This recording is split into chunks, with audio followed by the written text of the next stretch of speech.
Gandhidham Sindhu Bhavan એસઆરસીના director અને કર્મચારીની ધરપકડ કરવામાં આવતા ભારે ખળભળાટ, ખાસ કરીને ગેરકાયદે કબજા બાબતે અગાઉ ફરિયાદ થઈ હતી. તે બાબતે નિવેદન બાદ પોલીસે ધરપકડ કરી હતી. ગાંધીધામ આમતક ન્યૂઝ બ્યુરોમાંથી ભારતી માખીજાણીનો એક વિસ્તૃત અહેવાલ. સિંધુ ભવનના ગેરકાયદે કબજા મામલે એસઆરસીના ડાયરેક્ટર અને ઇજનેરની ધરપકડ કરવામાં આવતા ભારે ખળભળાટ મચી જવા પામ્યો છે. ગાંધીધામ શહેરની પાયાની સંસ્થા સિંધુ રિસેટલમેન્ટ કોર્પોરેશન દ્વારા નિર્મિત સિંધુ ભવનના ગેરકાયદે કબજા મામલે એસઆરસીના ડાયરેક્ટર અને કર્મચારીની ધરપકડ કરાતા ભારે ચકચાર વ્યાપી છે.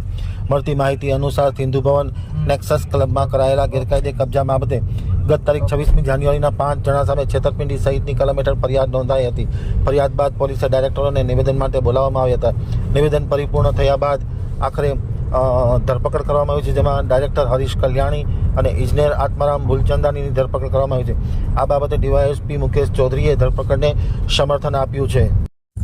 તારીખ 26 જાન્યુઆરી 2025ના રોજ ફરિયાદી સુભાષ જમના પ્રસાદ સ્વામી દ્વારા ગાંધીધામ ડિવિઝન પોસ્ટે ખાતે એક ફરિયાદ રજીસ્ટર કરવામાં આવેલ, જેનો સાર જોઈએ તો ફરિયાદી ની પેઢી સ્પાર્ક હોસ્પિટલ ઇવેન્ટ્સને એસઆરસી દ્વારા સિંધુ ભવન કોમ્પ્લેક્સ 30 વર્ષ માટે ભાડા પેટે આપેલી હતી. ત્યારબાદ ફરિયાદી જે સુભાષ જમના પ્રસાદ સ્વામી છે તેને આરોપીઓ જીતુ ચંદાની તેમજ ગુલ દરિયાની દ્વારા ફરિયાદીને વિશ્વાસમાં લઈ ગુનાહિત કાવતરું રચી સિંધુ ભવન કોમ્પ્લેક્સ નામની જે મિલકત છે એને અપ્રામાણિક પડે પચાવી પાડવાના હેતુસર ખોટા ભાગીદારો કરાર બનાવેલા અને એ આધારે ફરિયાદીની જે ભાડા પેટે જે સિંધુ ભવન કોમ્પ્લેક્સ મળેલ હતું તેને આરોપી દ્વારા ખોટી રીતે પચાવી પાડેલ હતું. જે બાબતે ફરિયાદ દાખલ થયા બાદ પોલીસ દ્વારા તપાસ કરવામાં આવી અને તપાસ દરમિયાન ગઈ તારીખ 3 માર્ચ 2025ના રોજ પોલીસ દ્વારા એસઆરસીના વર્તમાન ડાયરેક્ટર હરીશ પેરુમલ કલ્યાણી અને એસઆરસીના સિનિયર એક્ઝિક્યુટિવ એન્જિનિયર આત્મારામ ભૂલચંદાણીની ધરપકડ કરવામાં આવી છે.